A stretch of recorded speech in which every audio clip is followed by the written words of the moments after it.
क्योंकि उस कलेक्टर का आचरण भ्रष्ट है और वो भ्रष्टाचार में लिप्त रही है। पहले भी चाहे वो बालोद की कलेक्टर रही हो, चाहे हेल्थ की डायरेक्टर रही हो, या जीएसटी की कमिश्नर रही हो, और अब कोरबा में उसी काम को करना चाहती है। भूपेश सरकार के एक मंत्री जयसिंह अग्रवाल एक बार फिर सुर्खियों में हैं। वो इसलिए कि उन्होंने अपने ही जिले की कलेक्टर पर इतने गंभीर आरोप लगाए थे, जिसे सुनते ही वो छत्तीसगढ़ भाजपा के सोशल मीडिया अकाउंट पर भी छा गए।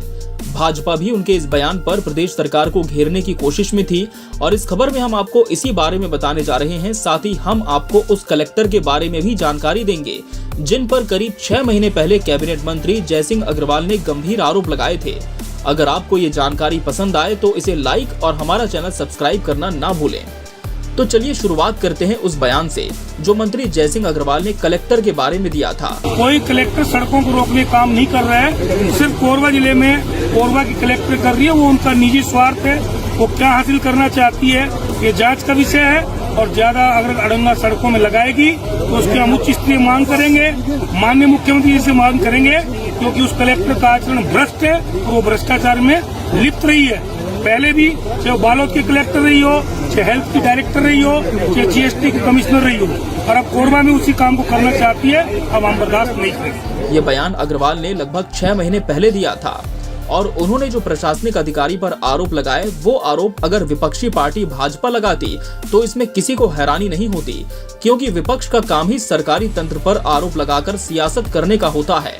लेकिन ये बात खास तब हो गई जब इस तरह के शब्दबाण प्रदेश के भूपेश कैबिनेट के मंत्री के मुंह से निकले। मंत्री जयसिंह अग्रवाल ने ये आरोप वर्तमान में रायगढ़ जिले की कलेक्टर और तत्कालीन कोरबा कलेक्टर रानू साहू पर लगाए थे। पहले हम आपको कलेक्टर रानू साहू के बारे में थोड़ी सी जानकारी देते हैं। रानू साहू गरियाबंद जिले के एक छोटे से गांव पांडुका में जन्मी थी। उन्होंने एक इंटरव्यू में बताया था कि उन्हें पुलिस की वर्दी बहुत आकर्षित करती है। वो खुद को हमेशा पुलिस की वर्दी में होने का सपना देखती थी। उनके पिता एक मामूली किसान थे और वो नहीं चाहते थे कि उनकी बेटी पुलिस में जाए, क्योंकि पुलिस की नौकरी महिलाओं के लिए सही क्षेत्र के तौर पर नहीं देखी जाती। ऐसे में माँ ने बेटी का हौसला बढ़ाया और पिता को मनाने में रानू साहू की मदद की। आखिरकार रानू साहू के पिता मान गए। फिर रानू साहू ने भी अपने सपने को पूरा कर लिया और वो डीएसपी बन गई। अब रानू साहू डीएसपी बन चुकी थीं, लेकिन उन्होंने इसी दौरान एक और सपना संजो लिया और वो सपना था पुलिस की ट्रेनिंग के साथ ही आईएएस की तैयारी जारी रखने का। आईएएस बनने का चस्का उन्हें ऐसा लगा कि वो एग्जाम्स देती रहीं। आखिरकार उन्होंने साल 2009 में आईएएस का एग्जाम भी क्लियर कर लिया। इसके बाद कलेक्टर के रूप में उन्हें पहली पोस्टिंग कांकेर में मिली। वो कांकेर जिले की कलेक्टर होने के साथ ही वहां की चौथी महिला कलेक्टर बनी।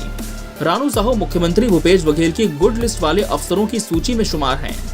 मौजूदा वक्त में रानू साहू रायगढ़ की कलेक्टर हैं और मंत्री जयसिंह अग्रवाल के बयानों से लगता है कि मंत्री जी की बात भले ही सीएम भूपेश बघेल ने ना सुनी हो, मगर लगता है कि ईडी तक ये बात जरूर पहुंची और इसके बाद का नतीजा सबके सामने है। वैसे आप इस मुद्दे पर क्या सोचते हैं, नीचे कमेंट करके जरूर बताएं। देखते रहिए 4th Eye न्यूज। नमस्कार।